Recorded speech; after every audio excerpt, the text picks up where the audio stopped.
Hello and welcome to another edition of our news bulletin. Great to have you with us. In this session, the CEO of the FDA embarks on a regional familiarization tour. The authority clamps down on the sale of unregistered baby diapers in whole. And finally, the FDA embarks on a nationwide blood donation drive. There is more in this. Kindly stay with us. The Chief Executive Officer of the Food and Drugs Authority, FDA, Professor Kwabena Frimpong Opuni, has intensified the FDA's regulatory enforcement following a high-level working visit in the northern sector of Ghana. The visit was aimed at strengthening the authority's operational presence and cracking down on illicit pharmaceutical trade.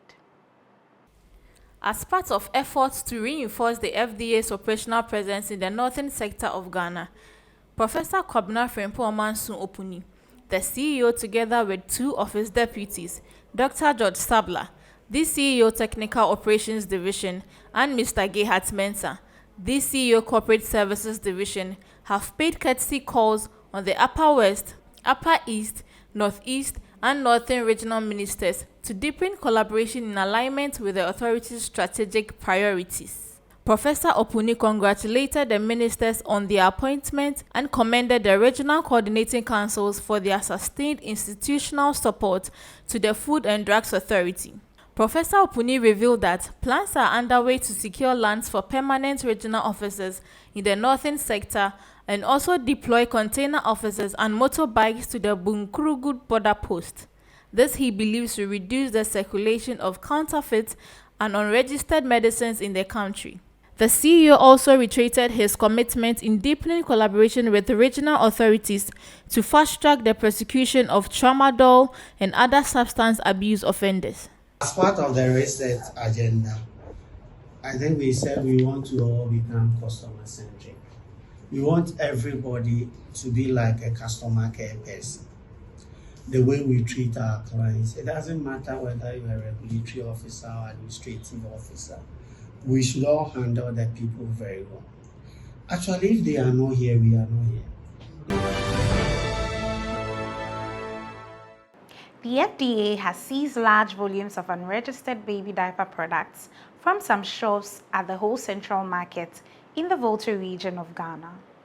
The team, led by Mr. Gordon Akrugu, the Volta Regional Head, detained dozens of unregistered baby diaper products in an operation that forms part of the authority's mandate to sanitize markets of unregistered and substandard products to protect public health and safety. There have been growing concerns over the influx of substandard and unregistered products on the Ghanaian markets, which poses significant health risks to the public. Particularly, children remain the most vulnerable, resulting from the use of unsafe baby products. Due to this, the head of the Volta Regional Office of the FDA, Mr. Gordon Akrugu, has led an enforcement operation comprising of a joint team of FDA officials and police officers to conduct a swoop aimed at removing unsafe baby products from circulation at the whole central market. During the exercise, the enforcement team inspected several shops and uncovered unregistered, substandard, and improperly labeled baby diapers being sold to consumers. Mr. Gordon Akrugu stressed that substandard and unregistered baby diapers pose significant health risks to children, hence the need to embark on such surveillance activities. We can't guarantee the safety and quality of them, and therefore they should not be used. And this will be an exercise that will continue, not just a day. Nationwide, FDA conducted an exercise and narrowed down to Volta Region. We've been able to pick a lot of unregistered diapers and brand-new ones in the market. Some brands that were confiscated from the shops for further investigations include Santi, Amanda, Forever Cotton, among others. Mr. Akrugu added that thorough investigations would be carried out to identify the source of these products. Consumers are therefore urged to avoid purchasing or using products that do not bear FDA registration numbers.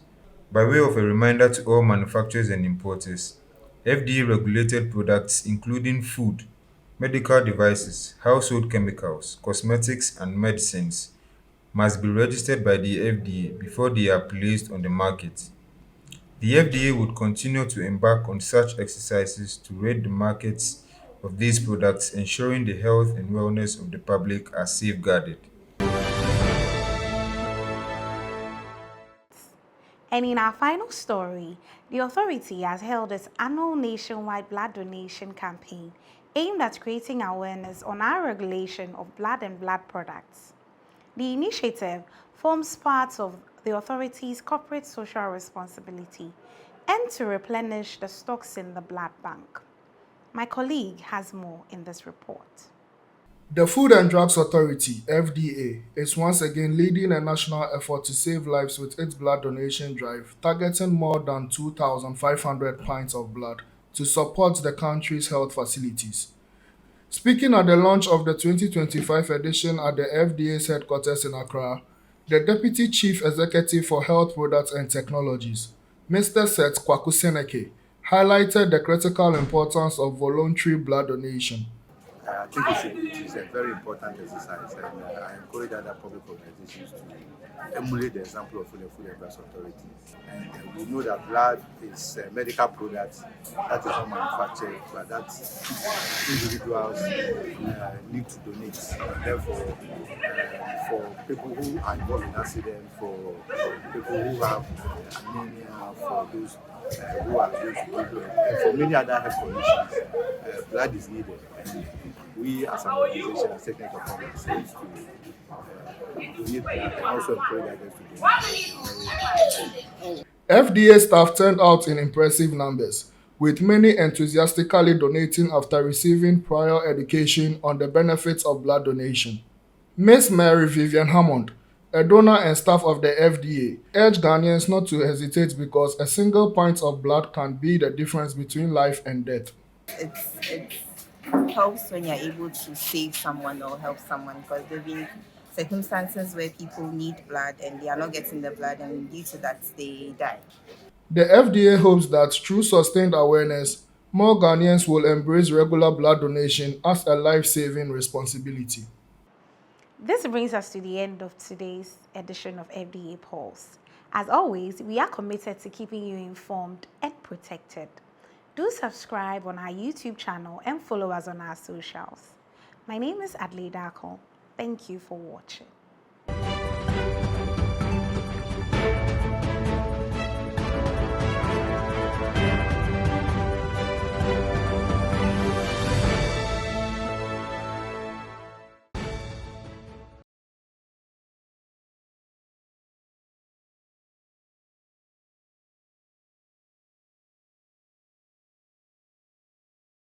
The CEO also reiterated his commitment in deepening collaboration with regional authorities to fast-track the prosecution of tramadol and other substance abuse offenders.